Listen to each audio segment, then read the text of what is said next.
Hey guys, welcome back to the channel. आज से हम जीकेएसएसबी फीमेल सुपरवाइजर का टॉपिक टेस्ट स्टार्ट करने वाले हैं। ये टॉपिक टेस्ट स्पेशलाइजेशन पे फोकस रहेंगे और हर टॉपिक टेस्ट में हम 10 एमसीक्यूज लाएंगे, जिससे आप चेक कर सकते हो कि आपकी प्रिपरेशन कैसी चल रही है। अगर आपको 10 एमसीक्यूज कम लग रहे हैं तो नीचे आप कमेंट कर सकते हो, हम 10 एमसीक्यू से ज्यादा उन टॉपिक्स पे लाएंगे। पहला क्वेश्चन क्या है यहाँ पे, which theory in sociology suggest that society is a complex system with parts working together to promote stability. कि सोशियोलॉजी में ऐसी कौन सी थ्योरी है जो बताता है कि सोसाइटी एक कम्प्लेक्स सिस्टम है जिसमें डिफरेंट कंपोनेंट्स आपस में सही से फंक्शन करते हैं ताकि वो स्टेबिलिटी को प्रमोट करे। नीचे दिए गए 4 ऑप्शन है, आपको बताना है इनमें से वो कौन सी थ्योरी है। अगर आपने सोसाइटी का टॉपिक पढ़ा होगा तो आपको पता होगा वो वाली थ्योरम है स्ट्रक्चरल फंक्शनलिज्म, जो बताती है कि सोसाइटी एक कम्प्लेक्स सिस्टम है जिसमें different components as a parts काम करते हैं साथ में ताकि वो स्टेबिलिटी को मेंटेन करे या प्रमोट करे। नेक्स्ट क्वेश्चन है, society can be defined as, कि सोसाइटी के बारे में 4 डेफिनेशंस दी है। इन 4 डेफिनेशन में सबसे सही डेफिनेशन कौन है सोसाइटी को जो प्रॉपर इसको डिफाइन करता है। देखो, इस तरह के क्वेश्चंस आपको एग्जाम में आ सकते हैं जहां पे ये जो 4 ऑप्शन होंगे ना आपस में इंटर रिलेटेड होंगे और एक तरह से मीनिंग सेम निकलता होगा जो आपको कंफ्यूज करने के लिए होगा, लेकिन उसमें से एक ऐसी एक ही डेफिनेशन होगी जो उस पर्टिकुलर टॉपिक को सही से डिफाइन कर पाएगा। पहली डेफिनेशन यहाँ पे कह दिया, group of people living in a specific geographic area, या a system of interrelationships which connects individual together, or a political system governing a particular territory, or a collection of institutions governing a community। देखो, society के बारे में आपने पढ़ा होगा, बहुत सारी डेफिनेशंस पढ़ी होंगी, लेकिन प्रॉपर्ली जो डेफिनेशन यहाँ पे उसको डिफाइन कर पाती है वो है option B, a system of interrelationships which connects individual together, ताकि वो म्यूचुअली डिपेंड हो, तब जाके वो एक पर्टिकुलर जियोग्राफिकल एरिया में रहने लगते हैं और एक सोसाइटी फॉर्म करते। नेक्स्ट है, who is considered the father of sociology. इसमें तो समझने वाली बात कोई नहीं, सिंपल सा एक पर्सन है जो इसमें से सोशियोलॉजी का फादर कहलाता है। बताओ वो कौन सा पर्सन है या कौन सा सोशियोलॉजिस्ट है। ऑप्शंस क्या है, Max Weber, Karl Marx, Augustin Comte, Emile Durkheim. तो इसका जो करेक्ट आंसर है वो है पार्ट सी आपका, अगस्टिन कॉमेट को ही हम कहते हैं father of sociology. Next question है, which concept refer to the shared belief and values of a society. कि वो कौन सा कंसेप्ट है जिसमें shared beliefs and values of society जैसी चीजें आती है। देखो, जहां पे भी शेयर्ड बिलीफ की बात हो ना, वो वहां पे होता है जहां एक पर्टिकुलर सोसाइटी में बहुत सारे लोग एक ही कल्चर शेयर करते होंगे, उस चीज में आता है शेयर्ड बिलीफ। तो यहाँ पे जो करेक्ट आंसर आपका हो जाएगा social function, social norms, culture और सोशलाइजेशन में वो हो जाएगा कल्चर, जो है कि पार्ट सी।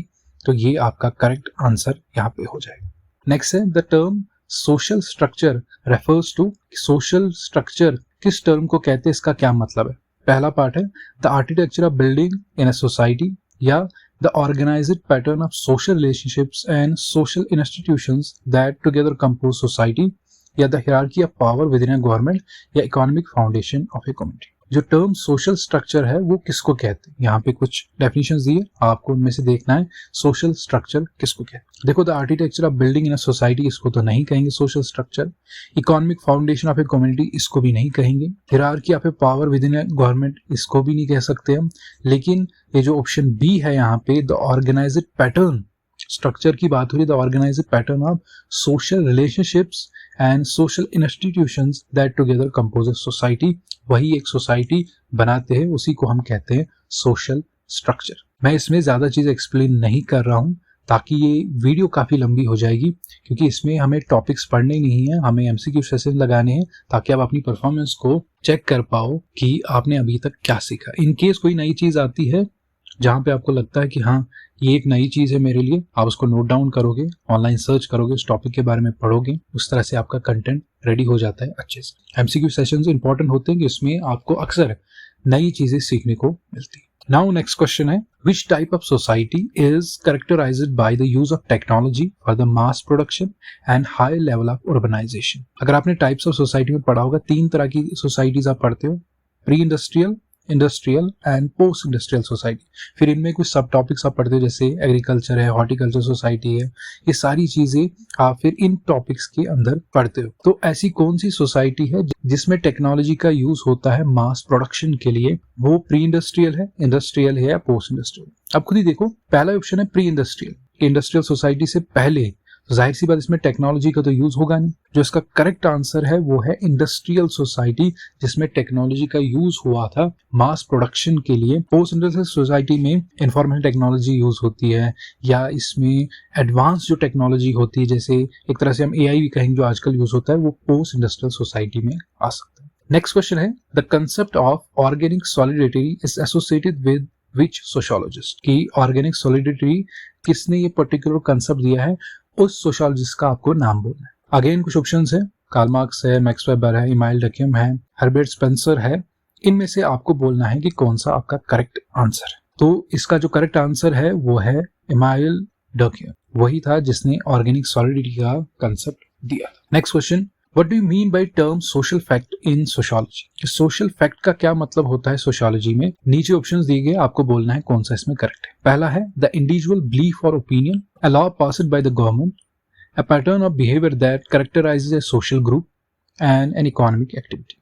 सबसे पहले मैं आपको बता दूं, इसका जो करेक्ट आंसर है वो यहाँ पे है आपका पार्ट सी, वो है the pattern of behaviour that कैरेक्टराइजेस a social group. यहाँ पे मुझे एक इंपॉर्टेंट इन्फॉर्मेशन आपको देनी है। जब आप सोसाइटी का टॉपिक पढ़ोगे तो सोशल ग्रुप्स का टॉपिक आपको वहीं पे सोसाइटी के साथ पढ़ना चाहिए, क्योंकि सोशल ग्रुप्स में जो टॉपिक्स आते हैं और कॉन्सेप्ट आता है वो सोसाइटी के बहुत रिलेटेड है, और उसी बेस पे हम सोशल ग्रुप्स के बारे में पढ़ते हैं।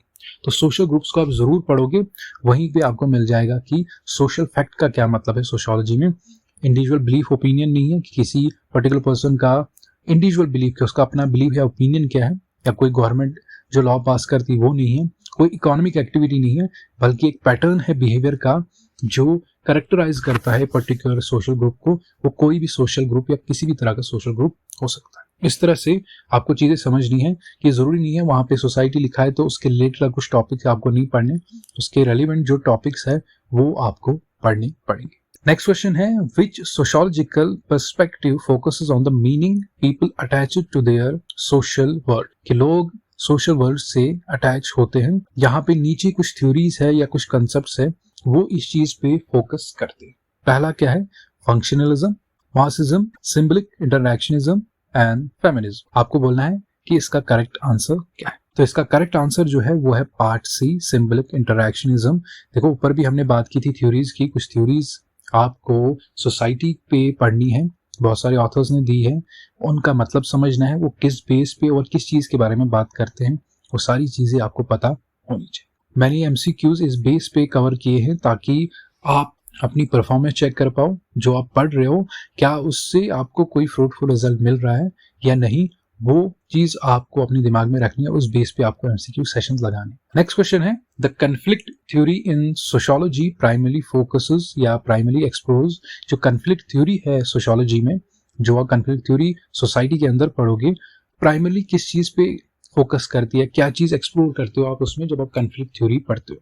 पहला option, how society maintain stability and order, किस तरह से एक सोसाइटी स्टेबिलिटी और ऑर्डर को मेंटेन करते हैं। The meaning individuals ascribe to their actions, the competition for scarce resources and the function of different parts of society। scarce resources आपको पता ही होगा, scarce resources कहते हैं हम लिमिटेड रिसोर्सेज जो हमारे पास अवेलेबल होते हैं। अब कन्फ्लिक्ट थ्योरी अगर आपने पढ़ी होगी तो वो प्राइमरली फोकस करती है जो ये scarce resources होते हैं उस बेस पे जो कंपटीशन होता है उस पे कन्फ्लिक्ट थ्योरी फोकस करती है। आई होप आपको वीडियो पसंद आया होगा। ये जो पर्टिकुलर एमसीक्यू सेशंस है इसमें मैंने बहुत सारे एमसीक्यूज लिए हैं, लेकिन इस वीडियो में खाली हमने 10 डिस्कस किए। अगर आपको 10 से ज्यादा एमसीक्यूज चाहिए तो आप नीचे कमेंट कर सकते हो। नेक्स्ट जो वीडियोस होंगी उनमें हम 10 से ज्यादा एमसीक्यूज पर टॉपिक पे डिस्कस करेंगे और आपको प्रैक्टिस भी हो जाएगी। आई होप आपको वीडियो पसंद आया होगा। इन केस कोई भी आपको क्वेश्चन रहता है नीचे कमेंट में आप कर सकते हो। सो मिलते हैं अगली वीडियो में नए टॉपिक के साथ। Till then take care and thank you for watching.